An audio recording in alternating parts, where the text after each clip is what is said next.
Hello, everyone. Welcome back to the Copper Club podcast with myself and, of course, Peter Pankovski.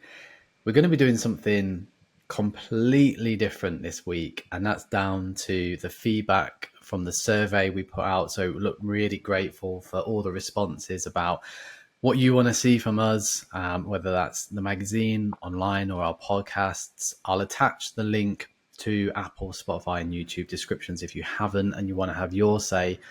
But there was a lot of you saying, I want to know more about South American stories, what actually happens on the continent away from just player profiles. So we'll still do them, especially around the transfer window.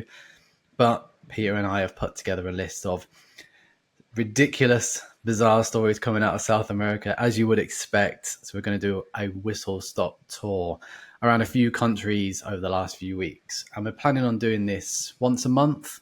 It may be a little bit more frequent depending on demand and what stories we find. We've already had to chop and change a million stories over the last few weeks, but we think we've put our best list together. So yeah, please do the survey if you want to find out a little bit more about our future content, and you can shape that, because this is literally proof in the pudding that we will do what you guys want. So to kickstart, Peter, first of all, how are we doing, mate? Completely different episode, right? This is going to be fun. Yeah, I mean, I said it. Like South America is just a mental place, anyways, at least football-wise. So we might as well put some context into it. It's actually a great suggestion. I'm so happy people made it because there's so many stories. Like I know I'm Brazil focused, but there's so many stuff you could talk about in every single country that would likely need like 10 episodes just to cover 2 weeks. So yeah, I'm excited for this one. We will get to Brazil because there are some stories which have made like mainstream media, but we can talk into it a little bit more detail. But first of all, we're going to take you guys to Venezuela, where it's a couple of weeks old now, but I'm sure a European audience haven't heard it. And the two big teams in Venezuela, Deportivo Táchira versus Caracas, known as the Clasico, faced off in about 2 weeks ago now at the time of recording. And at this stage of the season, the teams, if they do draw, the games go to penalties. So almost equivalent to like the EFL trophy, if UK listeners are tuning in to figure out why that happens. We'll maybe do a future episode explaining about South American leagues, because that can be quite confusing in itself. But just for now, if the game's a draw, it will go to penalties. And Takira versus Caracas were drawing the game 1-1 in true South American fashion. 10 minutes were added on. Now, at the start of the second half, Caracas had made a change where their Panama international striker, Everardo Rose, came on. Now, he picked up a needless yellow in the 96th minute. Now, 3 minutes later, almost the last kick of the game, Caracas have had an attacking free kick where they've played the ball into the box. Someone's nodded it down to Rose, who's lashed it home, thinks he's won the Clasico in the last minute. He's taken his shirt off, but the lineswoman right in front of him has flagged for offside. Now it's gone to VAR. Yes, there is VAR in Venezuela, which may surprise a few people. Now, there's no difference in VAR between whether it's Venezuela or whether it's England, because again, there was complete incompetence. And what I mean by that is they've drawn up the lines and they've clearly shown that the player who's nodded it down to Rose was onside. So it almost looks like it is definitely going to be a goal, and Caracas have won it in the last minute. Rose has obviously been sent off for taking his shirt off and picking up that second yellow card, but it doesn't matter because he's won the game. But no, VAR, there's consistency, isn't there, around the globe, that even when they've drawn the lines, and I don't understand this because this footage, you can see it on YouTube, has almost gone viral because they've drawn the lines, they've shown that he's offside, but the people watching the monitors have gone, well, they've chalked the goal off. And for the life of me, I'm not really sure why that's happened. So it's good to know that VAR isn't consistent all over the globe, but it just goes to show there's so many grey areas as to like, what are they actually seeing here? Anyway, Rose has been sent off. Caracas have lost their heads. Rene Rivas, a 21-year-old hothead for Caracas who's just returned from suspension, he loses it in the melee and the drama which unfolds afterwards, and he gets sent off. So once it's all calmed down, the game finishes 1-1. And I don't know about you, Peter, I have been petty at times during my career, during my life, in all sorts of life, but in all sorts of different scenarios, rather. But what Caracas decided to do and protest, even for South America, this was ridiculous. They decided to purposely miss all of their penalties, and the goalkeeper moved out the way to allow Tequila to basically win the penalty shootout 3-0. And this is a really important fixture in Venezuela. As I said, it's called the Clasico. But Peter, I've never seen anything like this in South America, and I know it's the first time doing this sort of podcast, and it may sound like I'm trying to over egg it, but it was nuts, wasn't it? No, it was. It was. The thing is, like, when I just rehashed the game a little bit just to see what the whole story was about, I feel there's just a couple of questionable decisions here and there, but kind of you could allude to the penalty that Tequila had in order to equalize. And like, yes, okay, there is handball, but like more likely a penalty than not. But still raises some eyebrows there. And then it's just the whole carnage and pandemonium at the end of the game was simply like poetic. It's South America. I have a kind of a, to play devil's advocate, I have a theory that maybe they tried to be, how do I put it, hipsterish in a sense, and say that, okay, we used the line to draw him onside because obviously the Caracas player was he was on the same line as the defender, but the defender had stretched his arm. So if that arm technically doesn't come into play, which is something I don't think, like, it's very subjective when it's being taken into account. If that arm is not there and it's technically not a part that is allowed to be used by the player, then maybe he is offside, and they tried to play that decision. But to me, it's just one where it's why I've as someone who actually watches like American sports and American football in particular, I feel the one thing I adore there, well, and this is coming from a person who is very well aware that the American football is filled with controversy and questionable refereeing decisions. A lot of the penalties are actually explained to the crowd and to everybody watching. So if obviously that will take time, but if there's a way that could be implemented into football, I'd love to hear it, because things like this just leave the football fan just with in disbelief, I'd say. And I, if that's the case, obviously if it's a final, the maximalist in me, I'd want to win it. But I can actually fully understand that. A couple of years ago, we had a team that actually walked off after a couple of in Bulgaria. They actually walked off the pitch after a lot of questionable decisions.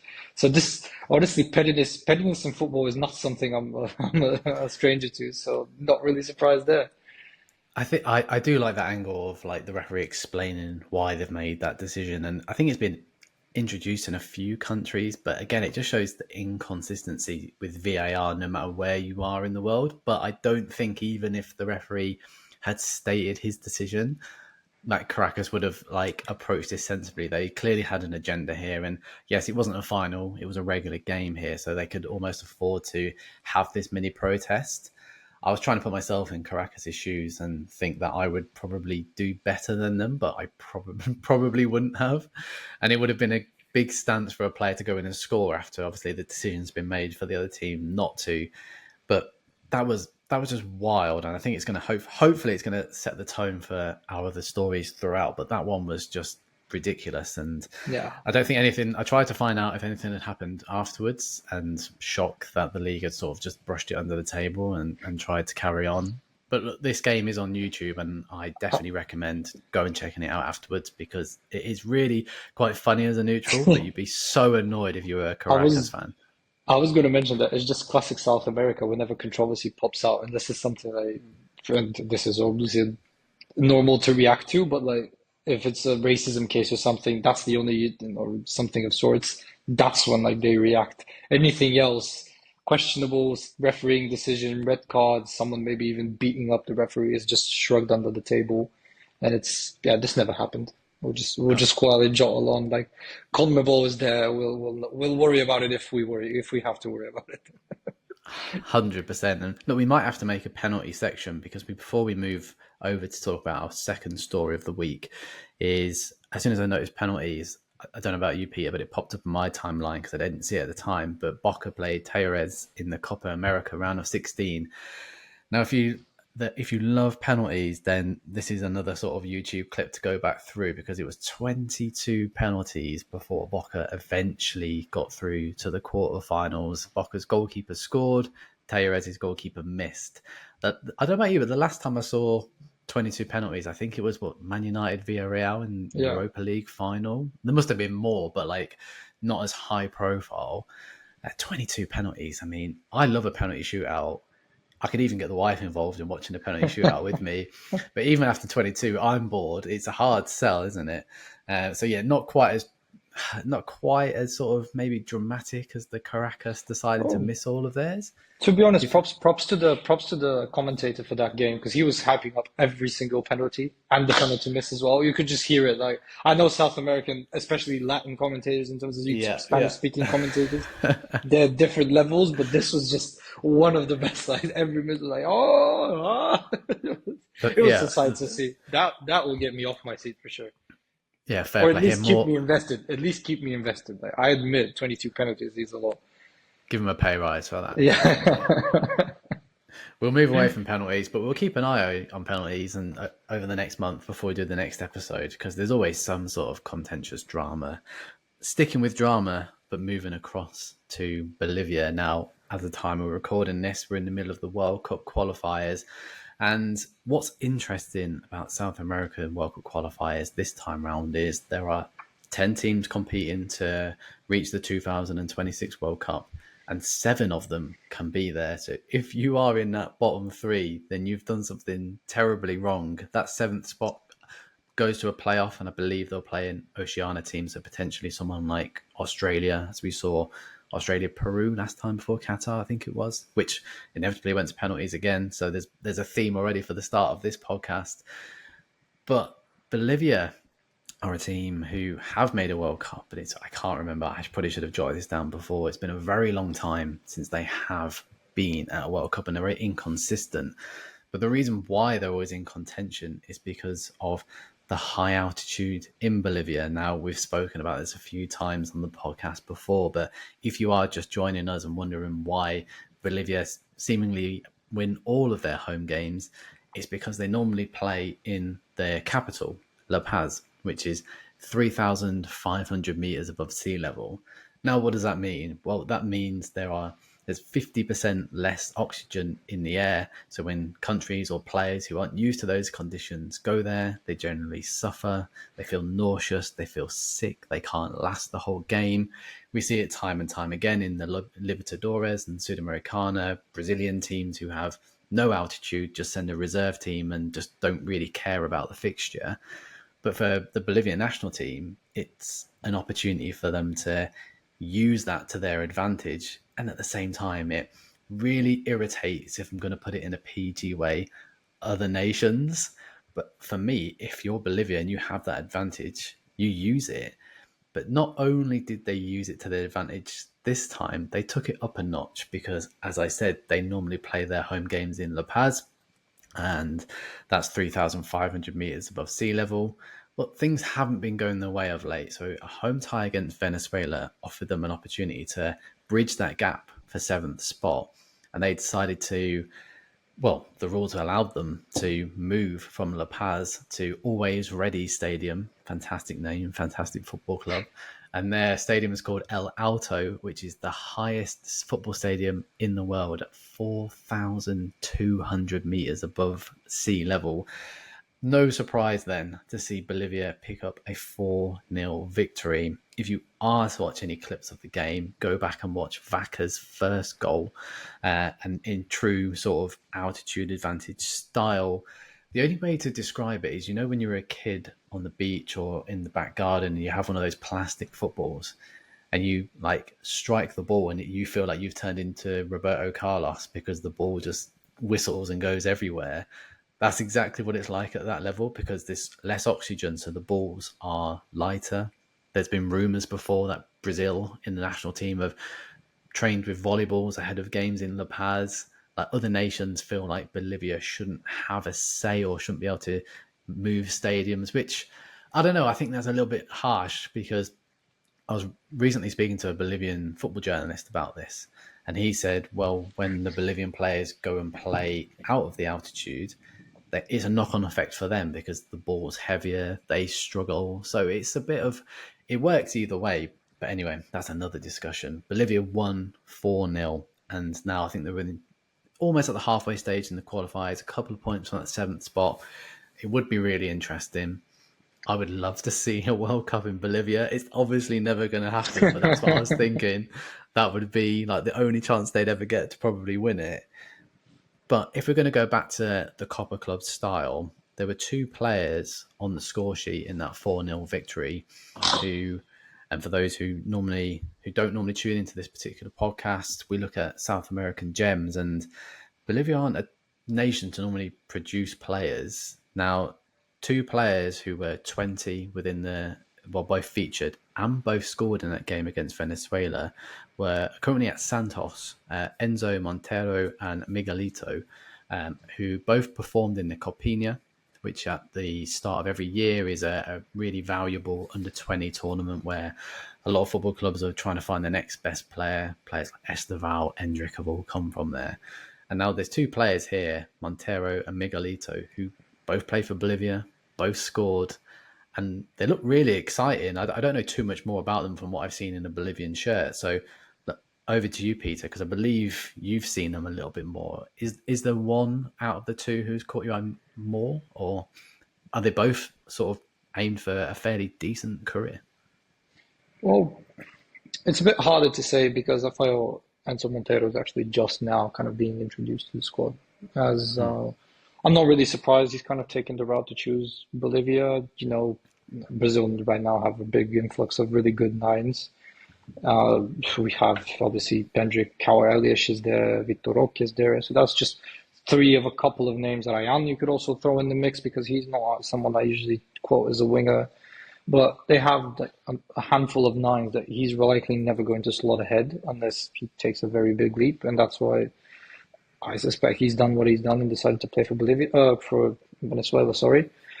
But, sorry, no, for Bolivia. Apologies. Bolivia. Apologies, yeah. Mistake there. But as you say, it's like he currently plays for Santos. Santos, it has to be noted that Santos currently playing Serie B. I know a lot of people when they come back to Santos and say, oh, it's Santos club of Pelé, club of Neymar, and you would immediately, if you're not a regular watcher of Brazil, you'd say, okay, how are they faring in Serie A?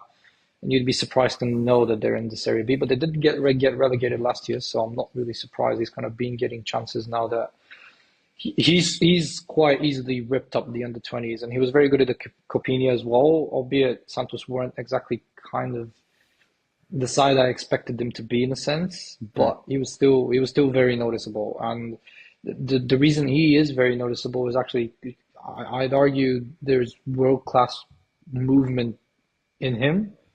He's very well aware of kind of his surroundings, I think is one of his best attributes.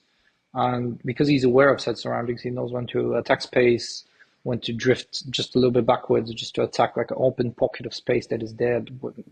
And the same goes for headers, when he has to push off a defender, when he has to dive and try and make the most out of a certain, whether it's dive with his foot inside or just dive with his header, it doesn't matter. It's all the same, really, as long as he gets on the ball and tries to endanger the goal.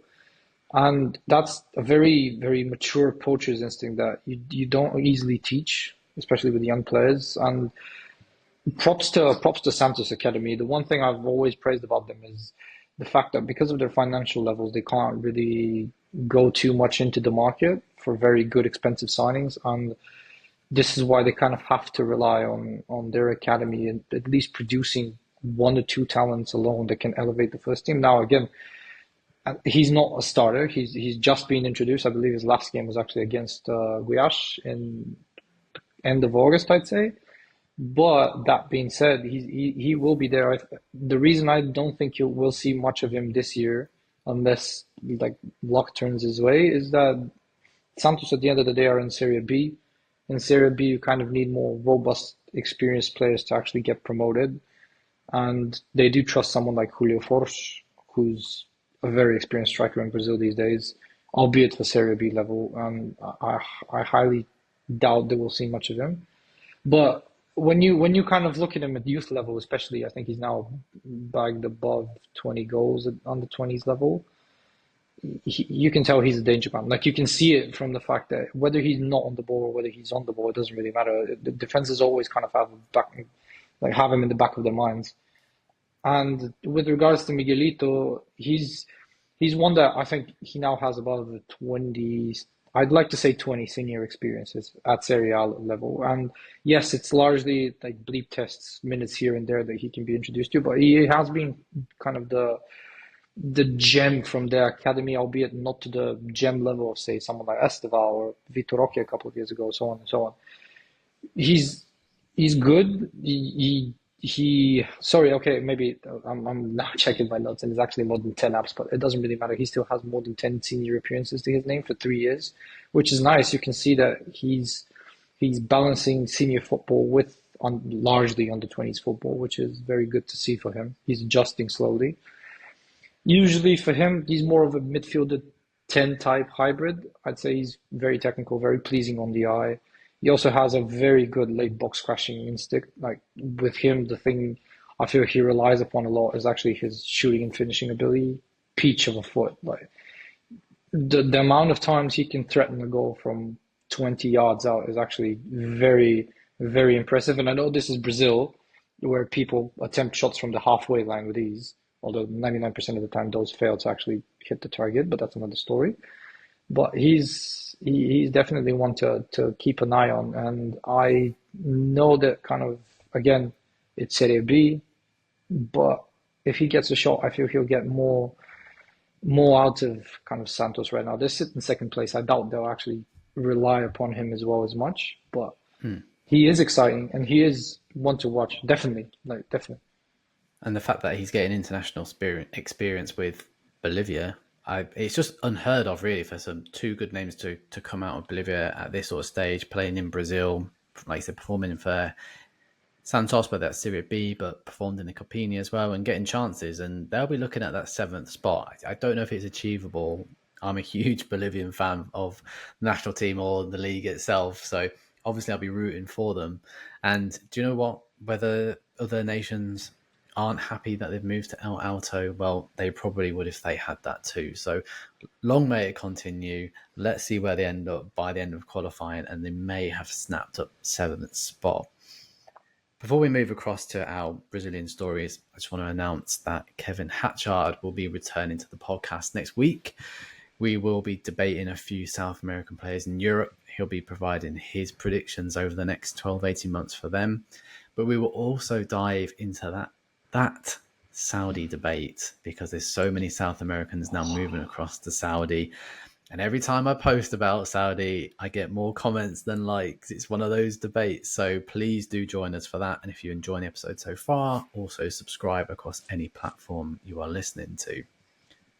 Let's stay with the Brazilian theme, because probably two transfers, one confirmed, one not, but two transfers people are keeping an eye on at the moment. And I don't know about you, people, but I'm loving the fact that these players are moving across to South America back now before their Yeah, same careers are here. over. It's brilliant. I think it's showing how the league is progressing. And I think outside in from a European audience won't really particularly know about the Brazilian league and feel like the quality may not be as good. And obviously, look, there's levels to it. But we're seeing more and more players move back to Brazil. We've had Philip Coutinho, Luis Enrique's joined from Real Betis. But now, probably the biggest name in a long time, if ever, is Dutch international, on his way to being the all-time top goal scorer for the Netherlands. Memphis Depay is on his way to Corinthians. Now, Corinthians are a big name in Brazil, big name across the world when it comes to, we think Brazilian football, you're probably saying Corinthians in the top 5 or 6, but over recent years, they've been battling for, well, in the last couple of seasons and this season, still battling in and around relegation. They're not safe. They're not challenged for titles at all. So for Depay to make the move across at the age of 28, 29 is such a statement, Simon, not just for Corinthians, but for Brazilian football. And I think the only reason why they've been able to afford this, if I'm going to sort of come up with a rumor or two, is down to the fact that Wesley a huge prospect has decided to move to Saudi Arabia and have sold him for a decent chunk of money and have also reinvested that in Depay. It's a really interesting move. It was one of those, you see it on Twitter all the time, and I just didn't know if it was true or not. But the fact that he's moving across, he could really elevate the league to another level, as it's seemingly doing. This isn't a one-off, and we'll get onto the other rumour soon. But Depay to Brazil as a player on the pitch, they probably couldn't get much better, could they, Peter? No. Especially the thing that surprised me is he joined Corinthians of all places. Like you wouldn't have expected him because they're just not as good as other sides right now. So for the fact of the matter, for them to pop up and sign someone of Depay's level is actually, it is a statement. It is quite a huge statement for the league itself. It's quite a huge statement for them as a club. It elevates you in a sense. And I'm I never actually expected that to happen because I think it just popped out of the blue. Like I know Global have kind of been saying, okay, they're looking at this and this name, but you never really expected it to materialize. End of the day, I've seen teams linked to Carlos Tevez almost in his prime, and nothing came about of it. But it was, I'm very impressed. I am very impressed. I'm lost for words in a sense because they've pulled the rabbit out of the hat in a sense. Is it not? And it, and he becomes the second Dutch player to play in Brazil. Do you know who the other one is? Oh, damn. I'll tell. No. I'll give you a few seconds for the audience. But Seedorf played for Botafogo at the end of his career, so Depay will only be the second Dutch player to move across. And I saw someone's tweet around Depay earlier, which I want to sort of quickly touch upon because people could say, and there's different opinions on Depay because of his career, and I think it goes to show it's all about timing as to like what could have been for him because people will look at his record at Man United, but he joined just what post a Fergie era when Van Gaal was in charge, and we all know how that went.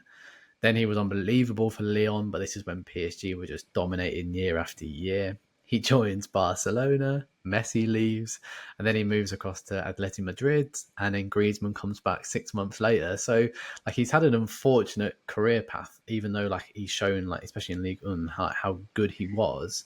And I think he was pretty solid at Barcelona, and I can't say I kept too much of an eye on him last season, but his highlight reel from Atleti is pretty strong as well.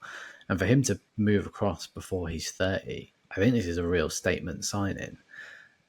The other rumour, and I think this is quite interesting, is Anthony Martial to Flamengo. Now, I'm not sure how far down the line this one is, and I couldn't believe it when I was going through his stats today, because obviously I don't pay too much attention to Man United, but he's been there 9 years, and then that loan at Seville.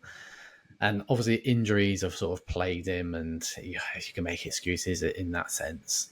This does scream like a Flamengo signing. I'm not sure if you agree with me there, Peter. I don't know if it's going to potentially work out. The Brazilian schedule is insane in terms of what up to at the moment teams are playing up to like 3 games a week and important games in the latter stages of competitions. Is Martial going to go there and work his ass off? I don't really see I it don't happening. expect it.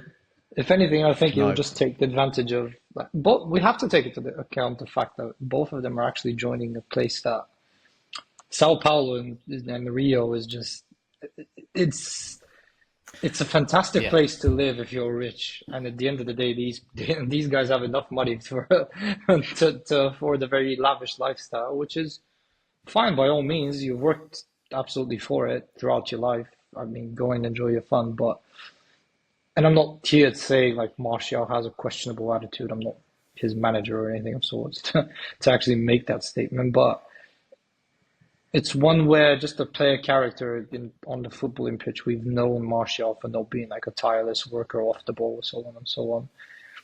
And I feel for you to kind of adjust to Brazil, you're going to need some work rate to be there. Like, don't get me wrong, but when you try and come in to replace someone like Pedro, who, for all his faults and the fights with Sampaoli and whatnot, well, Sampaoli's assistant, sorry, he's still kind of a very, for Brazil, top tier talent and or top tier player, let's say. And he works his socks off for the benefit of the team. It's like regardless of the situation, and I feel as a direct replacement, quote unquote, Anthony Martial would likely not be that, and how Flamengo will adjust with him.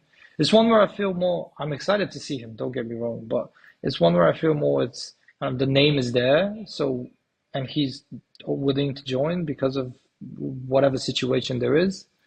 Why don't we test it out? Which is fine, but as you rightfully mentioned, Brazil's schedule was absolutely mad, and every South American like country's schedule was mad, and we'll get to that in a second, I suspect. But for someone like Martial who's struggled to adjust physically to Europe, I suspect traveling, say, 2,000 kilometers to play, for example, Always Ready or someone else in the Libertadores, and then coming back and having to play in Sao Paulo against, say, Corinthians, and just adjusting to a very vile crowd. I know he'll adjust to it because he doesn't seem like someone who's going to be phased, but from a purely physical standpoint, that will be a struggle. It's not a holiday. Moving to Brazil is not like moving to Saudi. So, like, part of me thinks good on you or good on anyone who goes for the challenge and wants to grow the league, but don't see it as a holiday because it's far from it. If you want a payday, move to Saudi, move to another club in Europe, for example. Don't move to Brazil because that Flamengo crowd, if you're not performing, they will let you Oh know no yeah, matter who I was you gonna, are. I was gonna say, just imagine, say, okay, he's joining Flamengo, so I highly doubt this happens. But imagine he was joining exactly someone like Corinthians, and say 2 months down the line, the team is not performing well, and they just storm the training pitch and start demanding answers. The fans, I mean, just Well, look at burn a couple Willian. of, yeah, exactly. Like you just know, yeah. William was booted out of the Corinthians squad for not being apparently good, and they were labeling him finished. And then he came back to the Premier League and looked Yep. okay, which is just ironic in Well, a he was sense because great you for never Fulham. It expect. was brilliant. Yeah, exactly. Um, so yeah, it's not for the faint-hearted. Before we move on from Brazil, I think it's worth touching this insane story about Douglas Costa, and you can make a lot of his career in terms of what Shakhtar, Bayern, Juve, on loan to Gremio, then went to LA Galaxy, had a spell at Fluminense, which we spoke about when he signed, and we said at the time it's similar to what we've just said about Martial in terms of I don't think he's going to enjoy the schedule and the demanding style of play, and he obviously didn't. A lot of it he was quote unquote injured. Whether that was true or not, I don't know if I buy it. Well, he's moved across to Sydney, so we were talking about doing articles about that, moving across to the A League. Quite an unusual move for him.